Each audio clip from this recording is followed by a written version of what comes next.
conceito. E Felipe vai a Samaria e mostra o seu poder mediúnico, o seu poder de persuasão, o seu poder de envolvimento. Ele prega o evangelho e faz com que muitas curas atraiam aquelas comunidades. Então, paralíticos, coxos são curados.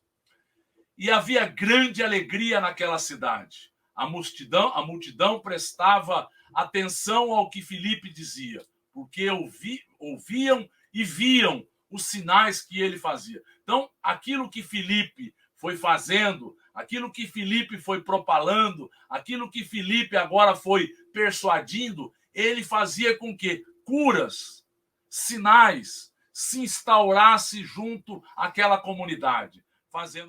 E havia um mágico chamado Simão, que iludia o povo da Samaria.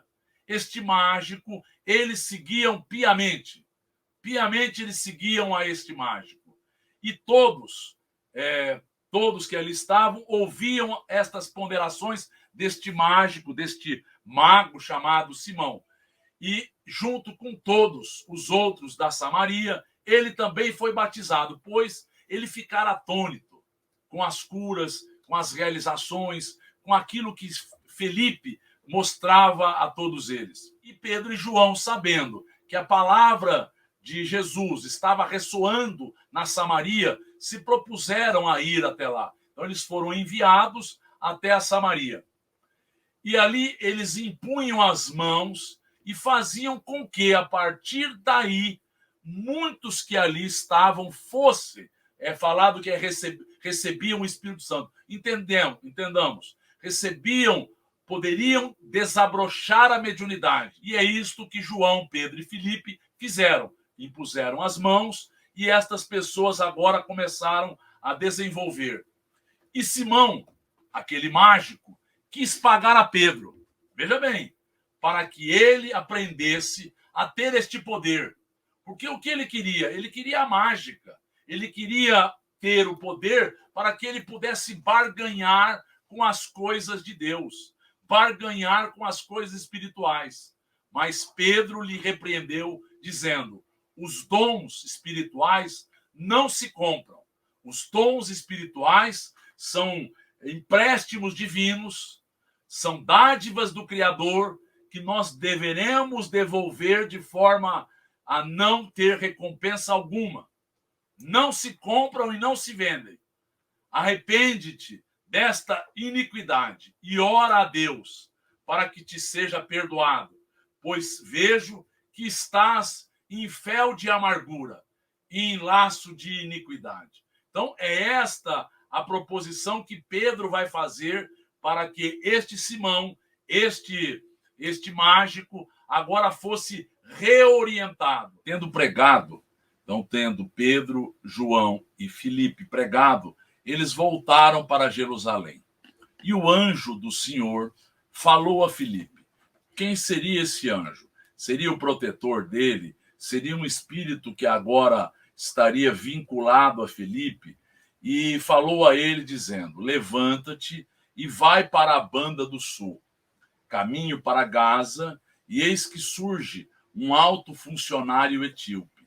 Então é importante essa reflexão. Primeiro, ele estava inspirado por um espírito grandioso. Segundo, o espírito fez com que ele fosse até uma região que nós vamos ver em Gaza, que tinha uma certa distância de Jerusalém, e lá ele vai se encontrar com este alto funcionário etíope, que era quem seria beneficiado com este encontro. Este funcionário havia ido a Jerusalém para adoração. Então, este funcionário, esse alto funcionário etíope, que era um eunuco, que trabalhava a partir daí numa grande corporação para um rei, para uma rainha, ele estava fazendo algo para que ele fosse, de alguma forma, agradecer, indo a Jerusalém, que era algo comum deste povo judeu, ir até o templo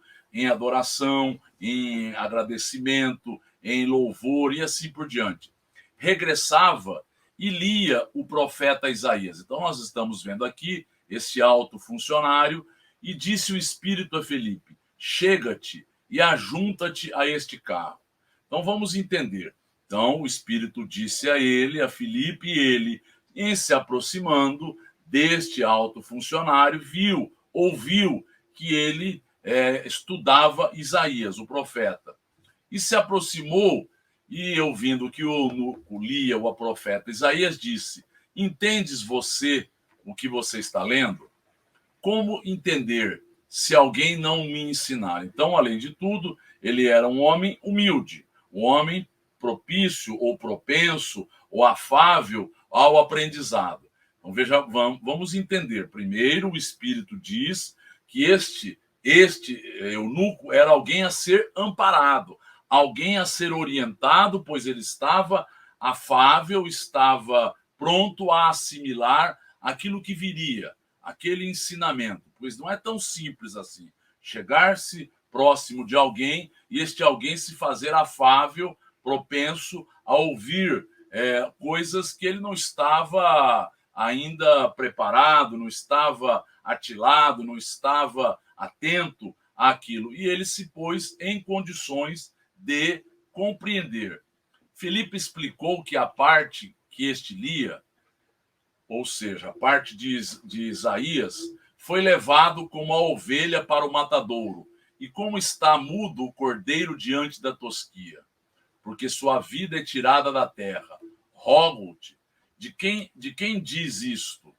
De quem diz isto o profeta? De si mesmo ou de algum outro? Então, aí ele vai apresentar, se aproveitando do texto, se aproveitando daquilo que ele estava lendo, esse eunuco, esse alto funcionário etíope, que ele estava ali reportando-se a Jesus. E Jesus já havia estado no mundo material, Jesus é quem estava sendo anunciado, era desta forma que ele foi levado ao matadouro, desta forma que ele foi mudo para a tosquia, para a morte, e a partir deste ensinamento, ele pôde mostrar os feitos, as realizações de Jesus. E este homem estava afável, este homem estava propenso. Então, voltamos a frisar, não é tão simples. E tendo apresentado Jesus para o alto funcionário, e foram caminhando até chegarem ao pé de alguma água. E o que impede, diz esse alto funcionário, que eu seja batizado? Porque a partir daí, desta conversação que foi persuasiva, que foi algo que lhe fez com que aquele homem estava propenso, estava pronto a entender, pronto a assimilar estas verdades. Então, tudo isso nos é colocado porque aquele espírito, aquele mensageiro do Senhor, viu que este homem era alguém que poderia ser semeado, que ele estava pronto, era um terreno fértil a este ensinamento. É lícito que crês de todo o coração. Então, Filipe faz a pergunta: você quer ser batizado? O que significa? Você quer ser agora iniciado nestes ensinamentos? Você quer agora adentrar profundamente nesses ensinamentos? Isso é de coração. Creio que Jesus Cristo, o rapaz, o etíope, falou, é o Filho de Deus. E mandou parar o carro e desceram. Então, a partir daí, Felipe batizou ao eunuco de uma forma simbólica, como fazia João Batista, mas de uma outra forma, como nós vamos ver. Eles faziam com que as pessoas fossem orientadas e não pura e simplesmente mergulhar nas águas levaria a pessoa a uma modificação. Era muito mais do que isso. Era uma introspecção, era uma viagem para dentro, era algo que a pessoa agora estava buscando para que ela mudasse os padrões íntimos da sua existência. E quando saíram da água, o Espírito do Senhor arrebatou Filipe. E não mais, o eunuco não mais viu a Filipe. Que jubiloso, então jubiloso, ele continuou o seu caminho. E a partir daí, Filipe foi achado em Azoto e ia anunciando o evangelho. Então vamos entender, ele veio da Samaria para Jerusalém, ia até Gaza, então ia até Gaza, e aí ele foi achado em Azoto, então uma cidade que tinha uma certa distância. E, posteriormente, ele foi pregando até Cesareia. Então, o que nós podemos avaliar? Primeiro, este alto funcionário era alguém com toda a análise da espiritualidade, vendo que ele era um vaso não escolhido, mas que estava pronto. Segundo, Filipe estava em condições de anunciar. Terceiro, o que significa ser arrebatado?